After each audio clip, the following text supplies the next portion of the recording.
طائف کا سفر۔ نبی کریم صلی اللہ علیہ وسلم نے مکہ کے قریب دوسرے بڑے شہر طائف جا کر وہاں کے سرداروں اور عام لوگوں کو دین کی دعوت دی، مگر وہاں کے لوگوں نے حق قبول کرنے کے بجائے آپ صلی اللہ علیہ وسلم کی سخت ترین مخالفت کی، گالیاں دیں، پتھر مارے، شہر سے باہر نکال دیا، پتھروں کی چوٹ سے آپ کے بدن مبارک سے خون جاری ہو گیا۔ شہر سے باہر آ کر آپ ایک باغ میں رکے۔ آپ صلی اللہ علیہ وسلم نے اللہ سے دعا کی، اپنی کمزوری بے بسی کی فریاد کی، اللہ سے نصرت اور مدد کی درخواست کی اور کہا اللہ اگر آپ مجھ سے ناراض نہیں ہیں تو مجھے کسی کی پرواہ نہیں ہے، آپ میرے لیے کافی ہیں۔ اس موقع پر اللہ کے حکم سے پہاڑوں کے فرشتے آپ کے پاس آئے اور کہا کہ اگر آپ اجازت دیں تو طائف کے دونوں طرف جو پہاڑ ہیں انہیں ہم آپس میں ملا دیں، جس سے طائف کا شہر اور لوگ کچل کر ہلاک ہو جائیں گے۔ آپ صلی اللہ علیہ وسلم انسانیت کے بڑے مشفق اور رحیم تھے۔ آپ نے جواب دیا آپ ایسا نہ کریں، مجھے امید ہے کہ ان کی اولاد میں سے ایسے لوگ پیدا ہوں گے جو ایک اللہ کی عبادت کریں گے اور اللہ کے ساتھ کسی کو شریک نہیں ٹھہرائیں گے۔ نبی کریم صلی اللہ علیہ وسلم کی اسی دعا کا اثر تھا کہ محمد بن قاسم رحمۃ اللہ تعالی جیسے نوجوان طائف کے قبیلہ بنو ثقیف میں پیدا ہوئے، جن کے ہاتھوں سے اللہ تعالیٰ نے ہندوستان کے لوگوں کو اسلام کی روشنی پہنچائی۔ ایک سنت کے بارے میں، استنجے کے بعد وضو کرنا۔ سیدہ عائشہ فرماتی کہ آپ صلی اللہ علیہ وسلم کا عمومی معمول مبارک یہ تھا آج جب بیت الخلاء سے نکلتے تو اس کے بعد وضو فرما دیں۔ ایک فضیلت والا عمل، پہلی صف میں یا اگلی صفوں میں نماز ادا کرنا۔ نبی کریم صلی اللہ علیہ وسلم نے فرمایا اللہ تعالیٰ اور اللہ کے فرشتے پہلی صف میں نماز پڑھنے والوں پر رحمت بھیجتے ہیں، اور مؤذن کی آواز اتنی بلند ہوگی اس قدر اس کی مغفرت فرما دی جائے گی۔ خشکی اور تری کی ہر چیز اس کی آواز تصدیق کرتی ہے، اور جتنے لوگ اس کی صدا سن کر، اس کی آواز سن کر نماز پڑھنے کے لیے آئیں گے ان کا ثواب بھی اس مؤذن کو ملے گا۔ ایک گناہ کے بارے میں، نماز چھوڑ دینا۔ نبی کریم صلی اللہ علیہ وسلم نے فرمایا جو بندہ جان بوجھ کر نماز چھوڑ دیتا ہے اللہ تعالیٰ اس کے سارے اعمال بیکار کر دیتے ہیں، اللہ اس سے اپنا ذمہ اٹھا لیتے ہیں جہاں تک کہ وہ توبہ کر لے۔ طب نبوی سے علاج، پاگل پن کا علاج۔ آپ صلی اللہ علیہ وسلم نے فرمایا مدینہ کی کھجور عجوہ جنت کا پھل ہے اور یہ پاگل پن کا علاج بھی ہے۔ قرآن کریم کی نصیحت، سورہ مائدہ آیت نمبر 90، اللہ تعالیٰ فرماتے ہیں اے ایمان والو سچی اور پکی بات یہ ہے شراب، جوا، بت، فال کے تیر، یہ سب شیطان کے ناپاک کام ہیں، لہذا تم ان سے بچو تاکہ اپنے مقصد میں کامیاب ہو۔ شراب، جوا کسی بھی قسم کا ہو، بت یعنی غیر اللہ کی پوجا کسی قسم کی ہو، اللہ کے علاوہ کسی کی بھی کسی حال میں پوجا، کسی بھی صورت میں پوجا۔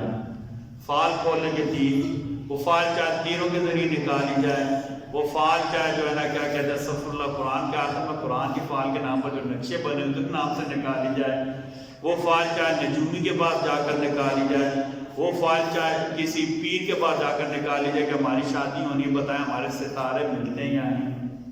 بھائی ستاروں کے ملنے کے بجائے بندوں کے ملنا چاہیے، ٹھیک ہے جی، شادی بندوں کے ملنے کی ہوتی ہے، ستاروں کے ملنے کی نہیں ہوتی، ٹھیک ہے جی۔ اور اس قسم کے جتنے فال نامے ہیں، بلکہ ہم تو الحمدللہ اتنی ترقی کرتے ہیں ہم تو طوطے سے بھی فال نکلوا دیتے ہیں، ہاں جی۔ اب اللہ ہی ہمیں ہدایت ہے، اللہ ہی ہمیں ہدایت ہے، اس کے علاوہ ہم کیا کہہ سکتے ہیں؟ طوطے جیسا پرندہ ہے جس بیچارے کو کچھ پتہ نہیں تو اس کی بھی فال پر ہم یقین کر لیتے ہیں۔ وہ کیا کہتے ہیں، انہوں نے فٹ پاتھ کے کنارے نا وہ 10-12 خط سے رکھے ہوئے ہوتے ہیں، وہ کیا کہتے ہیں کہیں سے پرنٹ کرا کر لے آتے ہیں، وہ ساری دنیا کی وہی فال ہوتی ہے، ساری دنیا کی وہی فعال ہوتی، کسی کو نوکری نہیں مل رہی ہوتی، کسی کی نوکری لگ رہی ہوتی، گھر کی پریشانی بتاتا فعال اٹھاتا ہے، ورنہ بھی یقین کرتا ہے انا للہ و انا الیہ راجعون۔ غیب کا علم اللہ کے علاوہ کسی کو بھی نہیں ہے۔ اللہ عالم الغیب ہیں، ہم اچھی اور بری تقدیر پر ایمان لانے والے ہیں۔ نقصان ہونا یہ بھی ہماری تقدیر کا حصہ ہے بھائیو، اس میں نہ طوطے کا کوئی کمال ہے نہ کسی کھوتے کا کوئی کمال ہے، ٹھیک ہے؟ سمجھ آ رہی ہے؟ فعال کسی بھی قسم کی ہو، استغفر اللہ، ہم تو اس حال، اس درجے کے جو کیا کہتے ہیں، یہ ہمارے توہمات اور گندے عقیدے ہو گئے کہ مجھے ایک بندے نے خود کہا کہ ہم ایسے قرآن مجید کو کر فعال نہ کریں۔ انا للہ و انا الیہ راجعون۔ قرآن جیسی اتنی مقدس کتاب، اتنی بڑی کتاب، اور ہم نے سے کس کرے فعال نکال لے، یہ صفحہ نکلا ہے، اسے یہ اللہ اکبر، یہ تو بھائی ہدایت کی کتاب ہے، لا ریب کتاب ہے، اتنی بڑی کتاب، اور ہم نے اتنے سے اپنے مقصد کے لیے سے استغفر اللہ العظیم، اور ہم کیا کریں؟ اور اس کے علاوہ ہم کیا کر سکتے ہیں بھائی لوگ؟ یہ سارے گندے عقیدے کی وجہ سے اللہ کی ذات پر ہماری یقین نہیں ہے۔ یہاں سے باتوں میں ایک بات اور سمجھ لیں، جو ہمارے یہاں ایک کیا کہتے ہیں کمرشلائز ہو گئے نا یہ تویز وغیرہ، یہ تعویذ کی ایک بزنس ہے۔ یہ کیا ہے؟ اصل پتہ کیا؟ اصل ان ساری چیزوں کی حقیقت کیا ہے؟ ان ساری چیزوں کی حقیقت یہ ہے، بندے کے اوپر جب مشکل آئے تو میں انا للہ و انا الیہ راجعون۔ اللہ نے کہا واستعینوا بالصبر والصلاۃ۔ مشکل، کوئی بھی مشکل ہو، چاہے جسمانی مشکل ہو، چاہے مالی مشکل ہو، چاہے سماجی مشکل ہو، اس میں اللہ سے مدد مانگنی، کس سے؟ صبر کے ذریعے، استقامت کے ذریعے، نماز پڑھ کر۔ یہ نسخہ صحیح۔ میرے اوپر مشکل آ گئی، اب میں 2 رکعت پڑھوں گا، یا اللہ میرے اوپر مشکل آ گیا، اب اپنے فضل سے مشکل حل کر دے۔ اللہ نے کہا امن یجیب المضطر اذا دعا۔ کون ہے جب بندہ مشکل میں گھر جاتا ہے تو اس کی فریاد سنتا ہے؟ ویکشف السوء، برائی اس کے اوپر سے ہٹا دیتا ہے، اللہ ہی ہے نا۔ تو جب کوئی مشکل آ جائے نا، جسمانی مشکل ہو، کوئی بھی مشکل ہو، تو ہم کیا کریں؟ 2 رکعت نماز پڑھ کر اللہ سے مانگیں، ویسے اللہ سے مانگے۔ میرے نبی صلی اللہ علیہ وسلم نے جو طریقہ بتایا اس کے مطابق اللہ سے مانگے، یہ اصل ہے۔ اب ہم نے گھیر گار کر ہر چیز کو کہاں پھینک دینا ہے؟ جادو ہوا، کالا جادو ہوا، پیلا جادو ہوا، نیلا جادو ہوا، فلاں کے پاس جاؤ، فلاں کے پاس جاؤ۔ ہم نے یہ سمجھا کہ ساری دنیا کا علاج ان تعویذوں میں ہے۔ آپ یقین مانیں، ایک اور بات یاد ہے، آپ سمجھیں، جو بندہ ان چکروں میں پڑ جاتا ہے وہ نفسیاتی ہو جاتا ہے، مریض بن جاتا ہے وہ، اس کا حتیٰ کہ اللہ کی ذات کے اوپر سے بھی یقین اٹھ جاتا ہے۔ پتہ کیوں؟ اس کے دل میں یہ ہوتی ہے کہ یہ تعویذ ہی آخری حال ہے، پھر وہ مایوس ہو جاتا ہے، ہمت چھوڑ دیتا ہے، مایوس ہو کر جب تعویذ سے بھی کام نہیں ہوتا نا، وہ مایوس ہو کر ہمت، پھر وہ کیا کرتا ہے؟ وہ غلط کاموں کی طرف چل نکلنے شروع ہو جاتا ہے۔ تو آپ سے گزارش ہے بڑے ادب سے اپنے گھر والوں کو سمجھائیں، میری ماں میری بہنوں کو بھی سمجھائیں کہ تعویذ کوئی حال نہیں ہے۔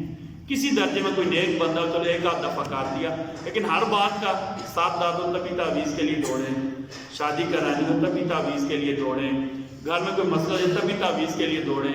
کوئی حال یہ کیا مذاق بنا لیا ہم نے دین کو، نعوذ باللہ من ذالک۔ کیا دین تعویذوں کا نام ہے یار؟ دین کوئی تعویذوں کا نام ہے؟ یہ بزدلی کی اور کم ہمتی کی علامت ہوتی ہے، اس سے بندہ بزدل ہو جاتا ہے۔ ہمت کیا ہے؟ مشکلات کا مقابلہ کرنا اللہ سے مدد مانگ کر، اور ان سے نکلنے کے لیے مناسب ذرائع اختیار کرنا، بس یہ اللہ اور اس کے رسول نے ہمیں بتایا ہے، اور صحابہ کرام نے اس کے اوپر عمل کر کے ہمیں دکھایا ہے۔ سمجھ آ رہی ہے؟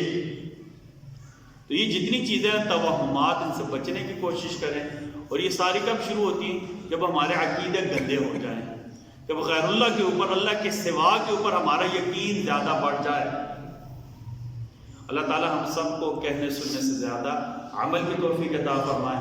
اللہ تعالی ہم سب کو توہمات سے محفوظ فرما دیں۔ بسم اللہ الرحمن الرحیم۔